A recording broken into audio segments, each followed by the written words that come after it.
I'm very excited today to be talking with Andrea Donsky. She's a longtime friend of mine, and we've been collaborating for years. And just she's really been one of the people in this health and wellness space that I have to say I've really most admired because she has just such a fresh approach to how she looks at health and wellness, and particularly in the menopause space. So, just to give a brief introduction to Andrea, she is a leading menopause expert. She's a nutritionist, and she's also a 7-time published menopause researcher. She's dedicated more than 25 years to transforming how women understand and navigate perimenopause and menopause. She has a company that she's founded called Morphus, and it's really a groundbreaking platform to help women really reimagine menopause. And she's also the host of Menopause Reimagined, which is the number one menopause podcast globally on FeedSpot. And she's going to tell us about her research today that's been published in Menopause, a journal of Menopause Society, talking about studies that have been conducted well in need since the 1970s to really look at the different full spectrum symptoms that women who are experiencing menopause can go through. And then lastly, she has a new book that's coming out that I've had a pre read of, which I'm really excited to talk about with her today, called Nourishing Menopause. And it's a book that provides nutrition and lifestyle guidance to help women to really feel their best during this time of life. So, Andrea, thank you so much for joining me today. It's so nice to see you, and thank you for having me and for such a beautiful introduction. Thank you for that. Oh, well, I have to say, like I said, I'm trying to think of the first time we met. It's been quite a few years. Yeah. But when we met, one of the first things that I thought about in terms of, my impression of you, my first impression of you was that you just had this like honest and fresh approach to talking about health and wellness, like the no nonsense, no BS, which is, I think, what really has led to so much of your success because you just have this, way in which you present the information and talk about it that people really resonate with. Oh, thank you so much. Yeah, we met, I think it was probably years ago through our mutual friend, through Andreas. That's That's probably at right. one of like the expos or something. And he had said he adores you, and he was like, you have to meet Dr. Nicole Avena. You're gonna love her. She's amazing. And he was right. So thank you, Andreas. Yes, we do have to thank Andreas for that. That's totally it. So, can you just kind of kick this off by telling us a bit about your journey? How did you get interested in the menopause and perimenopause space, and kind of, maybe just like walk us through, like, from the beginnings of your interest in this to kind of where things are now? Yeah, of course. So it really came out of personal interest because, as you mentioned, I've been in health and wellness now for 26 years. And when I got my first hot flash was 2017, and I had been in the health and wellness world for 17 years at that point, and I had no idea what was happening. I thought my first hot flash meant I was in menopause. I didn't know what the word perimenopause meant. I knew nothing about this phase of life. My mom never spoke to me about it. My doctor never mentioned, and I had had symptoms, many symptoms for years, but it was never brought up as a possible explanation for how I was feeling. We obviously don't learn about it in school. So, I was kind of thrown into something like so many other women of Gen Xers who are like, what's happening to my body? So because I was already so passionate about health and wellness, I thought, well, maybe I'm going to start really understanding what this phase of life means. And I turned to my business partner, Randy, who we had been in business for so long. Like now it's 26 years that we're in business together. And it was 17 years at that point. And I said, I think we really need to understand this space better, because if I'm taken by surprise by something that happens to us, if we're blessed to live long enough to go into this phase of life, I'm guessing there's a lot of other women who have no idea what's happening to their body either. And that led me down the research rabbit hole. I'm very much about data. I love data. And like you said, I try to have fresh perspectives for what I'm doing.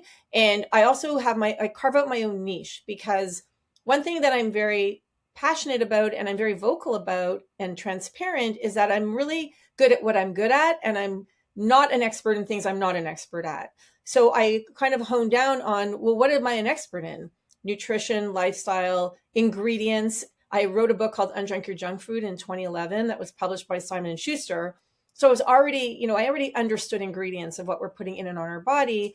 So now I was like, well, let me look at ingredients in supplements. Let me understand that, because I turned to supplements to help me, because back then hormones isn't what it is today. We've come very far away from 2017 to 2026. And I thought, well, I'm going to find something that's going to help me, solutions that are going to help me. And I understood the health and wellness world, this supplement world. I was already a big user of supplements. So then I just kind of tweaked the supplements that I was taking to help me with the symptoms I was experiencing. And I was experiencing a lot. So we're going to unpack a lot of what you just said, because I think you've really touched on a lot of points that I think people are really curious about. And so just to kind of back up to the one thing that you said initially that kind of, just caught my attention, was the whole, my mom never talked about this and we weren't taught about it. And again, I think that that's an important point to make, because I had the same experience, growing up. I know my mom went through menopause, but it was never discussed. It was never, something that was mentioned. It was kind of this like quiet thing that I assume it's like a generational thing that the baby boomers just sort of like don't talk about that stuff. And it wasn't something that we're taught about in school. Like we learn about the birds and the bees to some degree in school, but you don't learn about like what happens after the bees leave the hive, I guess. I don't know the best way to describe it. So what do you think about that? I mean, do you think that it's a generational thing? And do you see that the conversation is now changing for, our generation? I definitely think it's generational. Like even my grandmother, she never spoke to my mom about it. My mom, the baby, she's a baby boomer, never spoke to me about it. The only thing I knew about it was that my mom had a hysterectomy at 50. I Hmm. remember she was in pain. She couldn't get out of, like, she was like, every time she moved, that's all I remember. She never like sat me down and said, okay, like kind of how we learn the birds and the bees. We never learned the birds and bees about menopause. So Right. I really didn't know much about it. Like she never spoke to me about it. And then when I went in it, I think now Gen Xers, we're kind of, we just don't want to go into this phase of life loudly. Many of us are talking about it. There still is definitely a stigma. We actually have a survey on our website about stigma in perimenopause and menopause.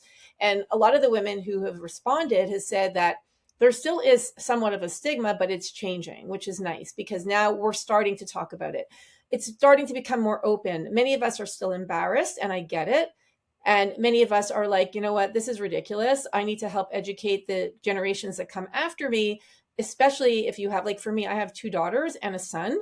I want them to understand it. Like in our house, we're so open about it. And it's nice to see because the generations after us, the millennials, the Gen Zs, they're already like destigmatizing periods, right? Like I listened to my 15-year-old daughter talk.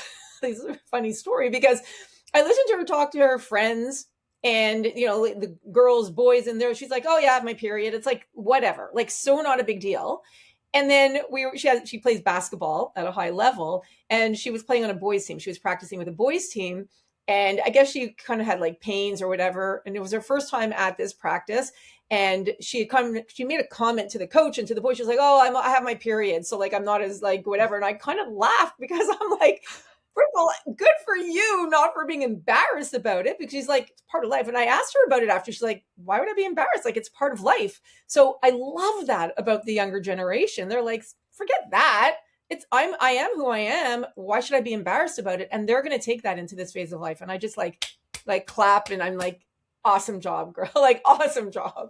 Yeah, I got to tell you, I agree. I love that. I think that we're going to learn a lot from these girls and guys that are our children, in the sense that, yeah, why are we letting something that we're all going through at some point or another, like why are we embarrassed by it? Why are we letting there Yeah. be this stigma around it? Like as if anybody escapes it, right? I mean, everybody's going to go through menopause. Everybody's going to have some experience or another. And I think that sharing about it and helping each other and supporting each other and talking about, the experiences, I feel like it's something like that as a community of women, we shouldn't be afraid to do, right? It should be something that should just be like, hey guys, this is what's happening.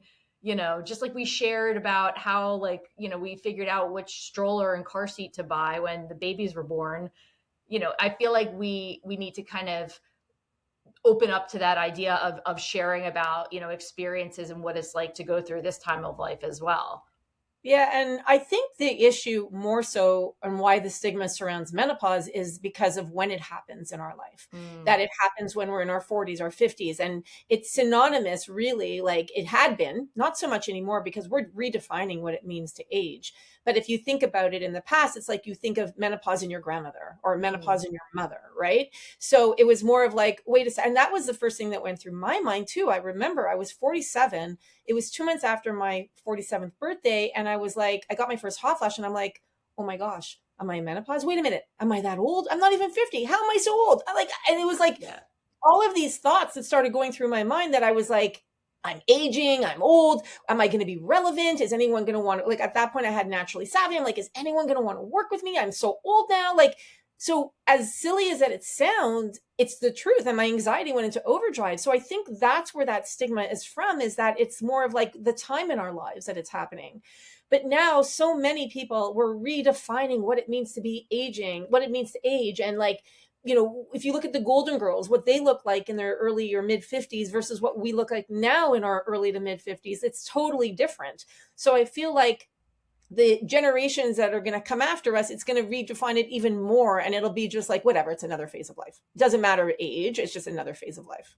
Yeah, I think you're right. And I think that, there's something to be said about the fact that, admitting that we're going through menopause and talking about it and talking about like, oh, now I'm having these symptoms or that symptoms, psychologically, yeah, you have to then come to terms with saying to yourself, oh, wow, like I'm in this other phase of life. And I think, like you said, historically, that meant like, oh, I'm old now, right? And, you know, it's not the case. I think people have really kind of changed their mindset around, like you said, what it means to age and to, live a life that has, longevity to it and not like kind of define like this sort of like young old dichotomy that we have maybe done in previous generations that was in some ways maybe anchored to menopause, where women kind of define themselves as like, okay, now I'm old because I'm in menopause.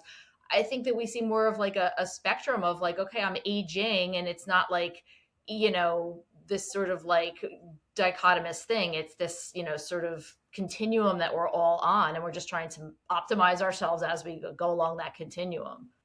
Absolutely. And the more that we talk about aging, the more that we, don't look at it as a negative thing, I think that's better. And then you look at like, I'm going to credit a lot of the celebrities for it. Like my husband was saying he watched the movie over the weekend with Halle Berry. And he was like, she played a 50-year-old woman in the movie she had been talking about sleep because I love sleep and I track sleep. And he was like, it was great to see her play an age, like her age, like a woman who's 50. So it's nice to see that like celebrities are talking about Paulina Paraskova. You could like Mariel Hemingway is now talking about it. So you see they're talking about aging and the realness about it and the vulnerability about it, especially in a place like Hollywood that is so, when it comes to aging, they give women parts that like if you're 50, you're playing a grandmother, Right. like so it's nice to see how all of that is changing. Yeah, I think that's going to set the tone and help to kind of change the conversation. Where we can get people who are really in the public eye openly talking about this and openly,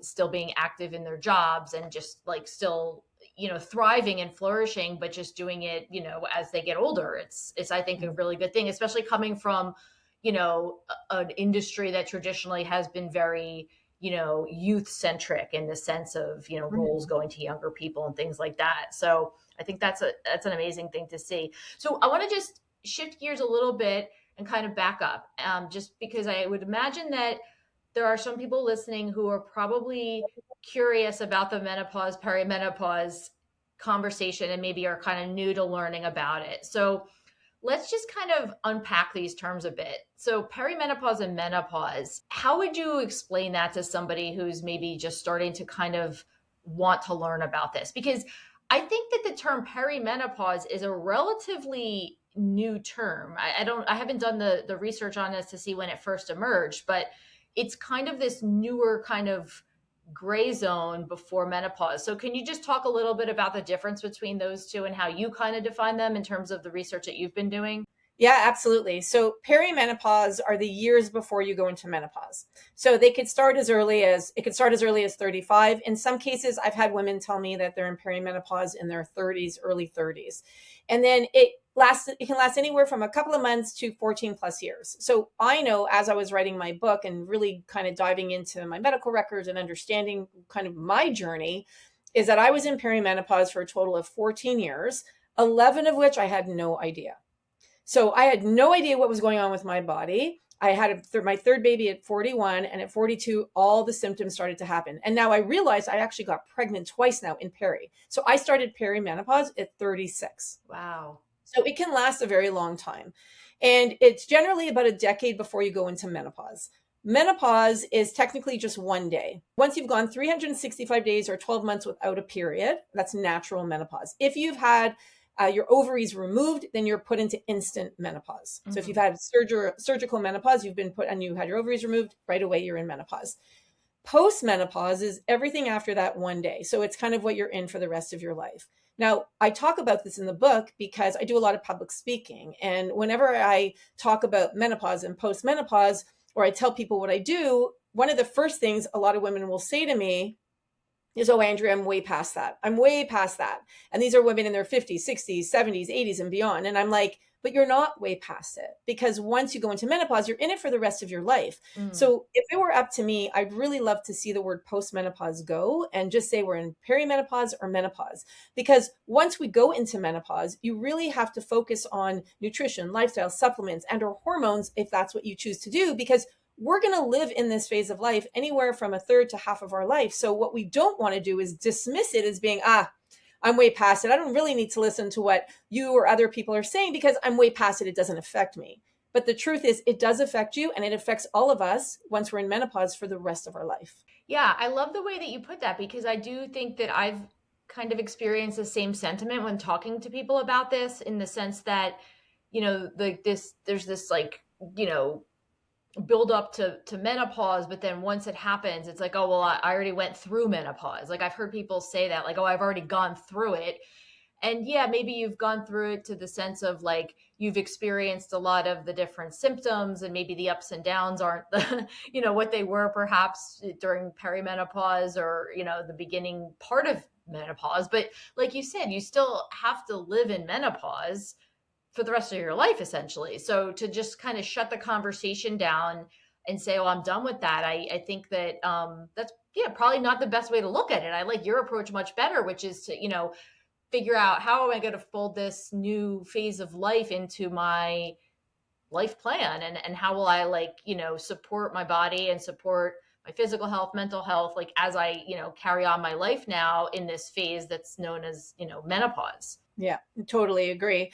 And yeah, and it's more important now than ever that we focus on those areas. Like, I'm a nutritionist, so I'm going to tell you, I want you to focus on nutrition and lifestyle, and how are you managing your stress? Are you exercising? Are you moving? Are you taking certain supplements, right? And then you also have other options like hormones, if that's something you choose to do. And you can also do it all together. So, but I would like to see us all start with nutrition, lifestyle, and supplements, because you can't out supplement, or you can't out hormone poor nutrition. We need to start with nutrition as a base, because if we're eating a certain way now, we're choosing whole foods, we're choosing foods with lots of fiber and protein. These are what's going to help us thrive. And then everything else on top of that's going to make it even better for us. And that's why I wrote my book with a heavy focus on nutrition, because what we did before doesn't work for us anymore. We need to change things up. Perhaps before you were able to have a glass of wine before bed, and now you're like, I can't even do that glass of wine anymore. Or perhaps you could eat certain foods that now you can't stomach anymore, or it bothers you, or it causes gas and bloating. Like, understanding what we did before, and then how do we look at it now that we're in this phase of life. We need to tweak things, like anything, right? We're always tweaking in life. This is an area that we need to tweak as well, with everything that we're talking about. Yeah, I love that. And I want to get into the nutrition conversation with you in a bit, and also the alcohol piece, because those are two big ones that I definitely have questions about. And I know a lot of other people do as well. But before we talk about that, I want to just kind of go into the hormonal changes, because I think that this is one of the pieces of education that really can be helpful for women to understand, especially when they're going through perimenopause, where, there's fluctuations in, the kind of, I call them sort of like the big three, which is our estrogen, progesterone, and testosterone levels, that can kind of be somewhat haphazard during perimenopause. And I think that's one of the reasons why so many people don't know if they're in perimenopause or don't like experience symptoms regularly. So they think, oh, I just, maybe was having a bad day, or maybe it wasn't a hot flash. It was just too hot in the house that afternoon or whatever it might be. So can you talk a little bit about these hormonal shifts and kind of what's happening on that level so that people can better understand, biologically, like what's going on inside of us that causes these symptoms that a lot of people experience? Yeah. So when we're in perimenopause, our estrogen starts to fluctuate, and it depends. There's different parts of perimenopause, but overall, as a general rule, it starts to fluctuate. Progesterone starts to decrease. So what happens is we end up with a larger ratio of progesterone to estrogen. So you might hear some people in the functional world say that you have estrogen dominance when you're in perimenopause. Really what it is that it's the difference in that ratio as progesterone starts to fall and estrogen is kind of like all over the place, and it can actually increase, I heard, up to 3 times our normal levels.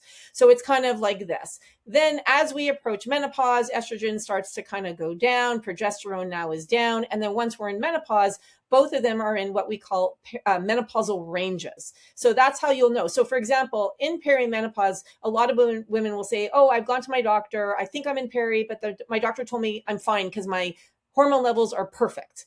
But the thing is that you can't diagnose, and I'm going to use it very loosely, the word in air quotes, diagnose, because it's not a disease, it's a phase of life, perimenopause, and a lot of women are dismissed. So I'm actually published on doctor visits in December 2024. One of our surveys was on how many women, when they go to their doctor and they tell their doctor how they're feeling, their symptoms are actually dismissed, which is 40%. I just did a TikTok on this actually. 40% of women are dismissed when they go to their healthcare provider or doctor. And one of the reasons are, and there's many reasons for it, but one of the reasons is if they're testing their hormones and they're in the proper levels, it's very hard because it's all over the place. Our hormones are all over the place. So maybe that day when you went to go get tested, your hormones were in the right ranges or the proper ranges. But you could very well be in perimenopause if you have a regular period, if your doctor told you your hormones are in the proper ranges. Like there's 103 symptoms, which I know we could kind of touch on, which is also my research.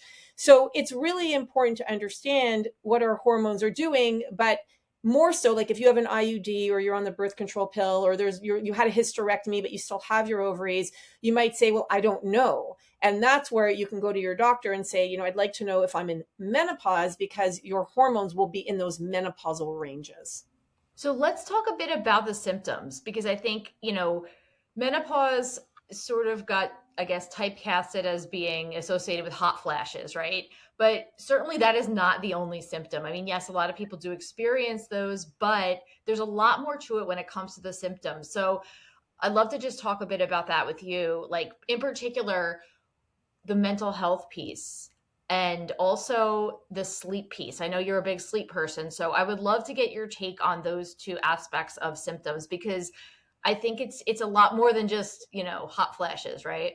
Oh, yeah. So I'm published in both those areas as well. And so let me go back for a minute and I'll explain kind of how the symptoms research came to be. So I was at a party many years ago with my husband and I ran into an old friend and I asked her what she was doing. And she told me she was creating an app for menopause symptoms.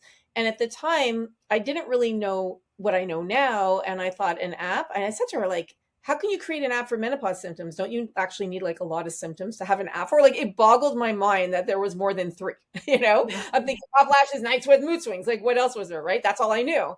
And she was like, no, Andrea, you would be surprised. There's like 34 to 40 symptoms. And I was like, really? Like that's a lot of symptoms. And the way my brain works, I'm very data or analytical driven. And I went home and I started this document and I started tracking the symptoms. And then quickly I found out there were way more than even 40. There were like 85 different symptoms. So for the longest time, I was like, there's 85 different symptoms of menopause, 85 plus. And then in 2022, I was like, you know what? I love research and data. I have this incredible community. Why don't we ask them what they're experiencing? So we launched our first survey, which was our signs and symptoms survey. We currently have almost 5,300 responses to that survey. Wow.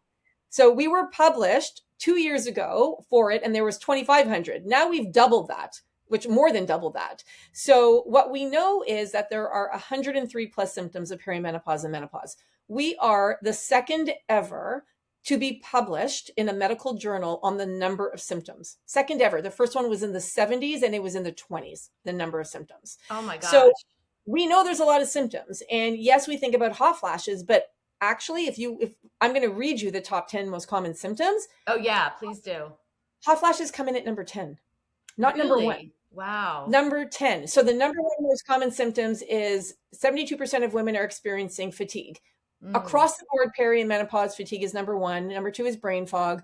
Number 3 are sleep issues, which we'll dive into. Number 4 are memory issues. Number 5 is anxiety. Then we've got loss of libido. Number 6, lack of concentration, joint pain, lack of focus, and hot flashes. So those are the top 10. Then we go into weight gain and weight redistribution and itchy ears and night sweats, like if you kind of continue on into the top 20. But like what's so interesting, like I said, is that hot flashes are number 10. But what's really interesting, so I have analyzed this data, like I'm always reanalyzing the data, be like, not me, I've got an amazing team who does the research. But what we realized when we did this research is that also from like what we discovered is that out of the top 10 most common symptoms, 9 of them are mental health or cognitive related. And that blew our minds away, but like, I'm like laughing. I'm like, yeah, but that really surprised us because we were like, wait a minute. We know physical, like we all know physical symptoms, but cognitive, mental health, brain related, 90, we had said originally 50% up to 90%. We were like, whoa, that is fascinating research that we came up with that we did not know before. That's amazing. And, I think that it's so important. And it's amazing to me that it's taken so long for somebody to do a study looking at the number of symptoms. Like, why are we not like publishing about that on the regular, right? I mean, you would think that, thank you for coming along and bringing us back up to speed with the latest research on that, because it seems like something that we should have probably been looking into a bit deeper, like, over the past 50 years. It shouldn't have taken that long to get another study out. Yeah, no, I mean, to me, it just came about because I just heard so many different numbers. I'm like, well, what is it? And the reason why it's really important that we know and understand what those symptoms are is because of the amount of women that are gaslit and dismissed. So if we actually know what those symptoms are, so let me give you an example. There are some less common symptoms, but very less known, but very common. One of them in particular is called phantom smells. So that's when we smell things that other people don't. There are many different reasons for phantom smells. It was, now looking back, one of my very first symptoms. I went to my doctor many times. I had MRIs. Went to ENTs. Like I was smelling gasoline and smoke and burnt toast and like all of these things. And they all said to me, they're like, we don't know what's happening. We don't understand. And back then I didn't know about perimenopause and symptoms. So now we know. My research shows that phantom smells is a symptom of perimenopause and menopause. But here's what's really interesting. I always want to understand things deeper. Like, why are we not sleeping? What are we smelling? And we know, according to my research, this isn't published yet, but I have a survey on phantom smells with over, I think it's like 11 or 1,200 responses. The number one phantom smell that we are smelling, and this is, your audience might be like, whoa, what? Is smoke. Anything burning, something like plastic burning, smoke, cigars, bonfires, cigarettes, just anything burning is the number one by far phantom smells that women are smelling in this phase of life. That's so interesting. Why do you think that is? Do you have any idea? Like, what is it about the smell of smoke that, I don't know, that like would It's trigger estrogen. us? It's hormones that are influencing is it the olfactory? As like, I always look at our sense of smell. Yeah, the olfactory system. Yeah, that's just such an interesting discovery to have it linked to like a specific type of, distinct odor. Yeah. That's And then itchy ears. So itchy ears is another one. A lot of women I meet too, that's something that women are like, what? Itchy ears? Yep, that's a symptom. That's because when estrogen levels fall, it dries out mucous membranes in our Mm, ears and everywhere else in our body. It dries out everything, but also the mucous membranes in our ears. So you'll see it's like, it's not on the outside, but it's on the inside of the ear, and you're super itchy and you can't mm, get rid of it. That's a symptom as well. And the best thing that I have found for that is there are omega-3s. Take your fish oil, ladies. mm. Omega-3s in the right dosage, the right type, actually get rid of them. And they are like, that has been like my discovery of like, oh my gosh, we can help these. And dry eyes and dry like watery eyes, dry mouth, burning mouth, dry scalp, any of them, omega-3s are amazing because they hydrate us from the inside out. Yeah, this is just so fascinating to me because I feel like, prior to this, women probably would just get dismissed as being crazy. Like, oh, you have itchy ears and you smell smoke. Like, okay. Like, you know what I mean? I feel like women themselves probably suffered, like you said, through the gaslighting, but also just, hearing, those symptoms and not having like a biological explanation like we do now probably led so many women down this path of just feeling like, oh, I must just be losing my mind and I'm just going to keep my mouth shut and like, suffer, which is terrible. Well, it is. And that's where hysterectomies come from. Women were hysterical back in the day. Mm. And I thought I was going crazy. I would be super rich now if I had like $1 for every time a woman said, Andrea, what's happening to me? I feel like I'm going crazy. I don't feel like myself. Mm. And it's like something has taken over my body. So yeah, many of us are still, and that can happen quickly because one day you're like a certain way and the next day you're like, wait a minute, why am I raging? Why am I not sleeping well? Why did I just put on 10 pounds overnight? Like, it's so hard to understand. And for the longest time, for those 11 years that I had no idea what was going on with me, I would ask my friends, my colleagues, I'd be like, do you smell that? Or are you gaining weight easily? Or are you raging? Because I am raging. Like, I am always in a bad mood. I wake up happy and then everyone around me like gets me upset. And they would be like, nope, nope, nope. I don't know what you're talking about. And then I finally was like, I guess it's just me. Like, I felt so lonely. And now I'm like, yeah, no, it's not just me. There are millions of women out there like me, but either we weren't talking about it or they were embarrassed. Like, I don't know. But, now I know that it's not just me. So that's why I do what I do, because I want to help women feel like themselves again. I don't want women to go through what I went through. And if I help one woman feel like they did before or better, then I've done my job. Yeah. Oh my gosh, that's amazing. And again, like you said, it's because we're talking about it. I think that's really the key to helping each other out here. Let's take a talk about sleep, because I know you said you're really into tracking sleep, and sleep is something that you're really interested in. So one of the things I hear from a lot of women is about these sleep disturbances that can come about during like perimenopause. And what's driving this? Is this like a hormonal temperature regulation thing, or is there something else going on that's responsible for feeling like you're just not getting like the best sleep anymore? Well, hormones are at play for pretty much most of what we're experiencing, right? But then Mhm. there's other things like blood sugar dysregulation, insulin resistance, weight gain, pain. Like, there's so many different things at play. But what I wanted to understand was what was keeping women from sleeping. Like, so the women in our community, we know that we're not sleeping well for whatever that reason is. Could be digestive issues. I mean, there could be many different reasons, generally driven by the hormonal changes. Is what's keeping you up at night. And what we discovered was, so we have a survey on our sleep disturbances, again, published in December of 2024. And I wanted to understand, so what's keeping you awake? So we know that, and the way I phrased the survey was women were waking up between 2 and 4 a.m. That was number one. My initial thought as a nutritionist and being in the health and wellness space for so long was, oh, it must be cortisol rising at the wrong time. It must be stress related. Mhm. But I didn't ask the right question. So I couldn't actually confirm my hypothesis. Number two is bathroom visits. I've had women tell me they are up to pee every hour on the hour. And if you're Mhm. going to the bathroom more than once a night, then that's something that you want to address because it's disrupting your sleep, obviously. Number three are night sweats, which was also a big thing for women. And then number four was anxiety and stress. So I was like, okay, I want to dig into this a little bit deeper, but I need to ask the right questions. So we launched another survey called our Stress and Anxiety Survey, which was published again in December of 2024. And this time I asked the right questions. Are you waking up between 2 and 4 a.m.? Yeah. Okay. When you're waking up between those times, what's keeping you awake? The number one thing, which almost 70% of women who answered was my brain is moved. I can't stop my brain from overthinking. Mhm. I'm stressed. I can't turn my brain off. I'm thinking about what's going on the next day. So that confirmed what I was already thinking. So truly, the number one reason we are waking up during the night now in perimenopause and menopause is because of cortisol rising at the wrong time, anxiety, Mhm. stress. So the key is, and a lot of women will say to me, but I wake up between 2 and 4 a.m., but I'm not stressed. So the key is that you might unconsciously be stressed. Maybe you don't feel the physical stress. Maybe you're like not like aware of it, but there's something else maybe going on in your mind, especially during after midnight. We tend to like overthink things a little bit more. Mhm. So maybe that there are things that are going on, maybe that's stored in your body, maybe that you're not maybe aware of in that moment, but it's still causing you to wake up between 2 and 4 a.m., especially if you can't turn your mind off.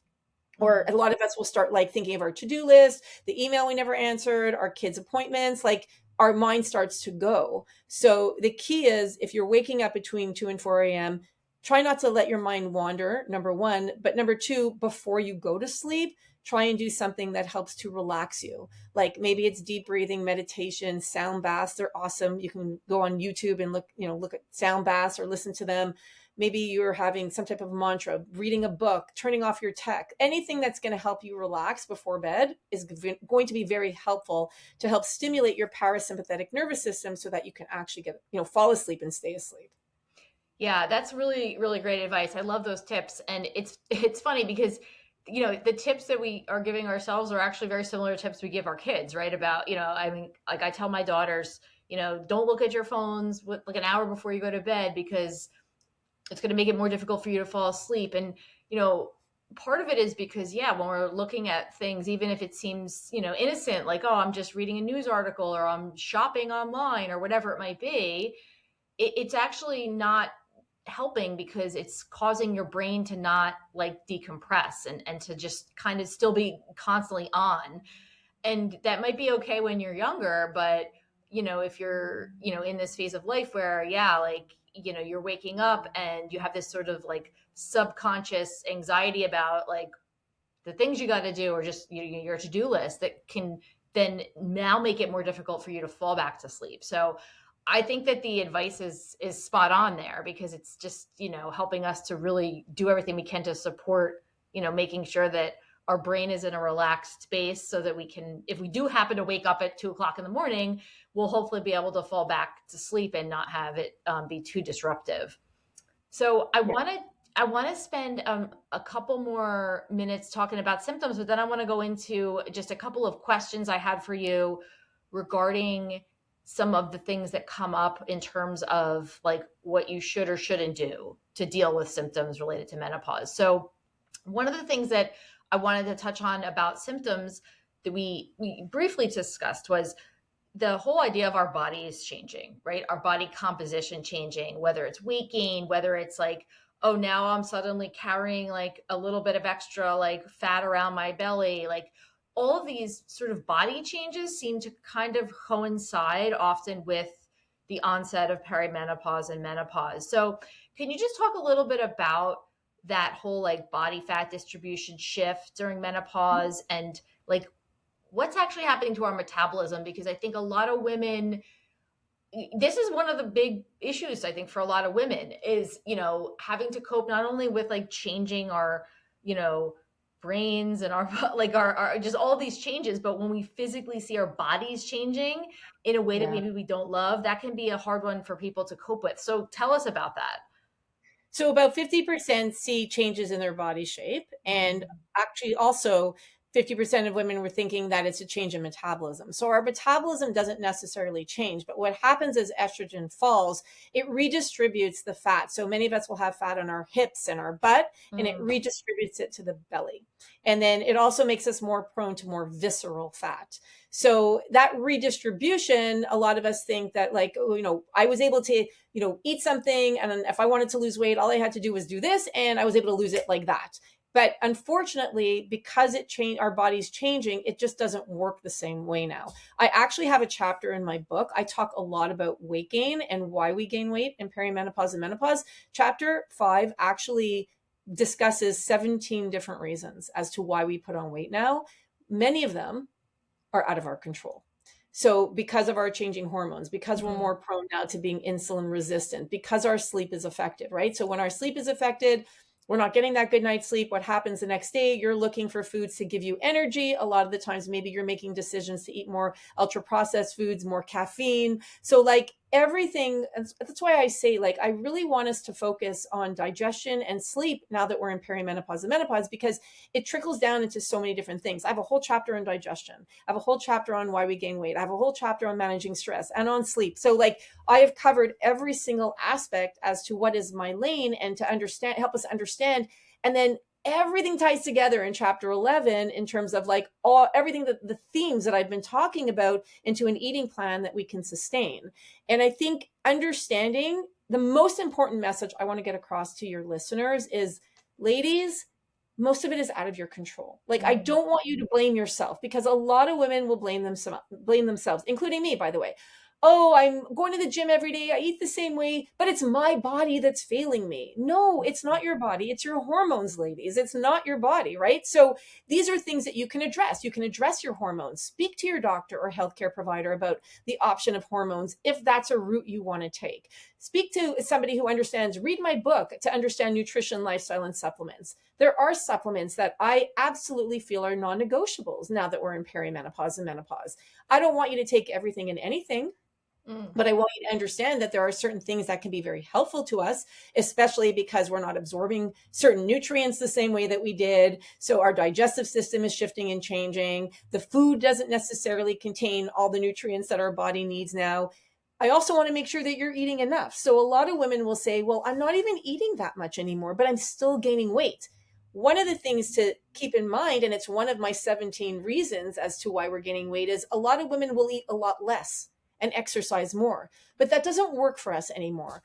I want you to eat enough food. Our body needs food to function. Choosing the food, what food you're eating, okay, that's another conversation. But making sure you're eating enough is really important, because if you're not eating enough, your body's going to hold on to fat, because it's Mhm. going to think that you're not getting the food, or doesn't know when your next meal is coming from. So you really want to make sure that you are eating enough food and eating the right types of food, so to help you with, weight management, to help you understand what's happening to your body, and then not going down a route of like starving yourself or Mhm. not eating, or eat, you know what I mean, or not eating certain things. Like, that's the last thing I want you to look at. Like, I really want you to understand what our body needs in this phase of life, and it needs food, a good amount of food, to keep you sustained. Yeah, you're right, because we go into that survival mode when we don't get enough food and our body just says, "Oh, we don't know when our next meal's coming, so let's store it all as fat so that way, we have plenty of stores for later on." So yeah, it's true. Eating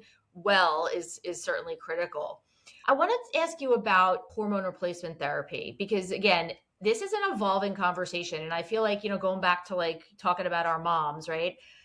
Back when they were going through menopause, there was this sort of like warning about like hormone replacement therapy as being, something that people needed to be very, very careful about, because there was, supposed links to breast cancer and things like that. The conversation has shifted. Some of the newer research that's kind of reanalyzed those risks has come out and said, those risks probably aren't as, profound as originally they thought they were, for most women. So now we're seeing that there is, I think, more of a conversation, and more people are talking about using hormone replacement therapy to help manage their symptoms and to help, just sort of with this phase of life. So can you talk a little bit about that, and just kind of about like your take on it in terms of who might benefit most, and sort of, I guess, for people who are maybe still on the fence about like what they should do about their symptoms, like where does that part of the conversation come into play? So right off the bat, I'm going to say I'm not a hormone expert, Yep. because I always say my lane is nutrition, lifestyle, supplements, and research. I like to say, go speak to somebody who's a hormone expert, because you'll get a much deeper dive into what it is. I can give you a very, broad overview, but we know that things have changed because of the Women's Health Initiative from 2002. That was a study that was done way back when that said everyone should come off it, that it causes certain types of cancer. But now that the data has been reanalyzed, A lot of doctors now are saying that women are, even if they think they may not be a candidate, can be a candidate. So the best thing, or the best word of advice I would say, is speak to a doctor who understands hormones. So you want to go to someone that's menopause, like that's certified by the Menopause Society, or a doctor that does extra research on it or understands it. And that's the key. Like, for example, like there's some amazing doctors that I love who I, by the way, went to for my book to ask about hormones, because it's not my area of expertise. I've tried it personally, but it's not my area of expertise. So like Dr. Tara Scott is amazing. Dr. Lakeisha McMillan, Dr. Anna Kabeka, like they talk about hormones all the time. So I'd say follow some creators on social media that understand hormones, that you trust. And don't just listen to one person. Listen to many people. Listen to the arguments on both sides. Listen to the benefits. Listen to the pros. Listen to the cons. And then at the end of the day, you need to make the decision that's best for you and your body. And nobody can tell you what to do or not to do. That comes down to what you feel is right for your body. So I think that's the best bit of advice that I could give you. And that's what I did. Like, I followed several different people. I listened to a lot of different people speak. I ended up speaking to my doctor about it. And then you make the decision that works for you. That would be what I would say. But again, like, I would look for somebody who really understands hormones well for women in perimenopause and menopause. Yeah, it's really important to do your own research there, and you have to be an advocate for yourself and really kind of collect the information and evaluate it, because you're right, it is a very personal decision, and I think a lot of people just need to kind of know where to go to get started to collect that information. So I think that's helpful. So I have one more question for you, and then I want to kind of come to a close and get your final thoughts on some things. But my final question has to do with the supplements. So again, what are some of the supplements that you might recommend that could help people, or that you've seen to be the most successful when it comes to helping people navigate some of these different symptoms that, might be troublesome? So the thing that I say for women now, and I'm pretty adamant about this, is don't just take everything and anything because someone told you to. And there are a lot of trends that we see on social media, or a lot of things that we could be doing. And the reason I say that is because I learned the hard way. Like I always say, I'm an N of one. I always experiment on myself. So I'll never recommend or say to do something that I haven't done or do myself on a regular basis. And before I went into perimenopause or menopause, I was always the first one to try and do everything. I loved it. It was in the natural health space, right? So I didn't really pay attention too much to the ingredients. But then once I went into menopause, I was so desperate because I had crazy hot flashes and night sweats and my rage. I mean, I had so many of the 103 plus symptoms that I would do everything and anything that someone would say to do. So I would take these supplements, and some of them would work and then stop working. Some of them actually caused harm to my liver. And these were supplements for menopause. And afterwards I dug into the research. I'm like, what are you telling me? These are in 95% of menopause supplements. So like, we really need to understand it, which is what I do day in, day out. I look at the research for ingredients. I am crossing my T's. I am dotting my I's. I am like, what can possibly happen down the road? So that's why I launched Morphus, was because A, I believe in supplements, and B, I wanted to have supplements that I felt good about taking. So like, I could sleep at night knowing that I'm recommending my supplements to women in this phase of life. So the non-negotiables, so these are like the starting point. Non-negotiables are magnesium. I love magnesium bisglycinate, omega-3 fatty acids, and fiber. Non-negotiables. And then also vitamin D with a K2MK7. Those are like my top non-negotiables. Then if I go a little bit deeper, I'm like, I love collagen. I love creatine. Like, there's some things that I do believe that are up and coming that I'm loving the research on women in perimenopause and menopause.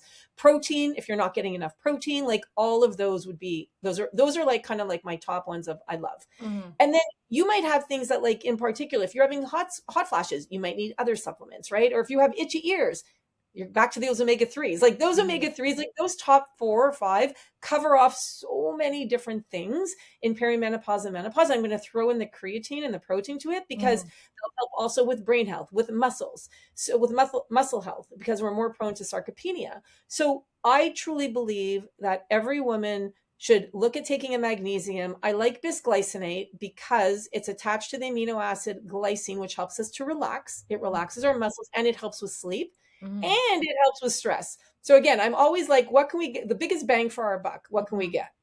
It's also gentle on your stomach, and it's affordable and it's easy to digest. That's why I like magnesium bisglycinate. And that's why we launched it, our number one product. I also love omega-3s. Omega-3s are incredible for brain health, as you know, as a neuroscientist. Mm. They're amazing for our hair, our skin, our nails, dry eyes, watery eyes. Like I said before, hydrating us from the inside out. They're amazing for those itchy ears. Hello. Like that to me is like just a reason alone for many of us to take it. The other reason I love omega 3s is because it's very well researched, number one. Mm. And medical doctors recommend it, which is those top three are recommended by medical doctors. And that was important to me too. But also, it helps our glymphatic system. So going back to sleep, we know we're not sleeping. It's the third most common symptom, sleep, in perimenopause and menopause. Many of us are experiencing it. Omega 3s help the glymphatic system, which is the lymphatic system of the brain, work better. And taking those omega 3s, we want our glymphatic system to work better because that's what cleans out the waste and the debris from our day. That's what helps with brain health. And you could probably get in, talk about it in more detail, but that's what helps with brain health and cognition. So to me, non-negotiable, right? And it also helps to reduce inflammation and all the good things. And then the third one is fiber. Most of us aren't even getting 50% of the fiber that we require. We need fiber. And I'll have women say, oh, but I'm great in that department. I'm pooping once a day. It doesn't matter. We still need to take our fiber. Why? Because fiber helps us, number one, absorb nutrients, especially soluble fiber helps us absorb nutrients better. It helps us feel satiated. It also helps us move things along the colon. And you want to get insoluble and soluble fiber. You're going to get that from your diet. So getting 25 to 30 grams of fiber a day is crucial from our low glycemic fruits, lots of vegetables, eating the rainbow, making sure that you're eating your garlic and your asparagus and your Jerusalem artichoke, and your onions. That's going to help with that soluble fiber. And then you also want to make sure that you are drinking enough. That will help fiber go, like in some cases, more like the insoluble fiber to help it move through the digestive tract. And then it's also just really good at preventing certain diseases, right? So you want to make sure you're going to get enough fiber, and it bulks up the stool too. So you'll have nice bowel movements as well. It makes it bulkier, so which we love. And then you obviously want to look at vitamin D because vitamin D is important for mood, immunity, sleep. And vitamin D is also important for fatigue. It helps give us energy. So my husband was really low in vitamin D and his mood and his energy was affected. He started taking it and he felt great, like within days. So having our vitamin Ds in the optimal ranges is really important. It's also really crucial for bone health. We need vitamin D for bone health. And then there's some really good emerging research on taking vitamin D with K2 MK7. It works great on its own for bone health, just as an FYI. But it's great if you take it with K2 MK7 because it's been shown to help with getting calcium into the bones. And that's a more emerging research. It's not like 1,000%. Yeah, it does. It's more emerging research, but I love it because, hey, if it's emerging research on women in menopause, I'm going to listen. Yeah. Wow. All right. So those are great, great suggestions. And I think that I love hearing about, especially the way that you articulate it, just about like why those are the ones that you're calling out. Because I think, we hear this sort of generic like advice, like, oh, make sure you get more fiber and, blah, blah, blah. But I feel like you have such a great way of kind of focusing this in on why we need it during perimenopause and menopause. So those are really, really great options. Thank you for sharing that. Okay, so we're about out of time, but I want to just kind of wrap things up by asking you the final sort of big picture question. And that's really, what would you tell somebody who's maybe in their mid 30s, approaching 40s, to help them to prepare? Like, what advice would you go back if you could give, the younger Andrea the advice that you wish you had back then about, what's to come and just kind of like words of wisdom? Yeah, I would say very important that you look at nutrition, lifestyle, and supplements, like very important. And when it comes to nutrition, I'd say follow my balance blueprint. So in the book, in chapter 11, I talk about, it's an acronym. Balance is an acronym. And what does it stand for? Balancing your blood sugar. Number one, so important. Understand how to eat to help balance blood sugar and insulin. Because if you're more prone, let's say, for example, you have PCOS and you're already going into perimenopause and menopause with PCOS, you're already insulin resistant. We know it's a metabolic issue. So making sure that you are eating to help regulate your blood sugar and insulin, really important.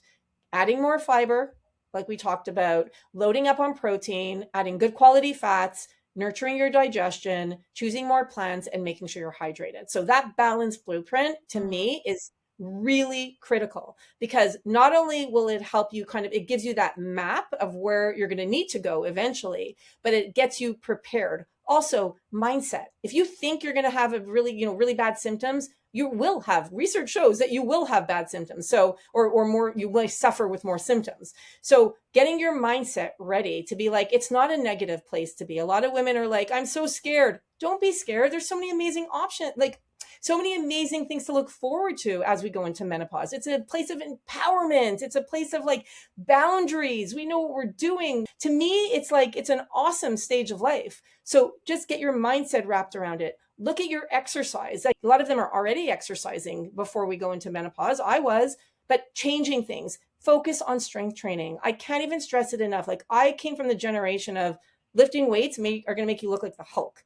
And I so regret, like, I wish, you can't regret things you didn't know, but I so wish that I had focused on strength training way earlier than I started. I started in my 50s to focus on strength training. So focus on strength training. And by the way, it's already changed. Like, I see my 15-year-old who's like already in the gym lifting weights. She's a basketball player, but like, it's such a different mentality now. So I love that. It's already happening. So I would say focus on that: exercising, mindset, nutrition, and then like managing your nervous system. What are you doing to manage stress? Because we know that we're more stressed once we go into this phase of life and less able to cope with it. So how are you regulating your nervous system? What are you putting into practice now that's going to kind of go with you on your journey as you go into this phase of life? Are you taking walks in nature? Are you doing some form of meditation or unmeditation, like my friend Lisa Borden says?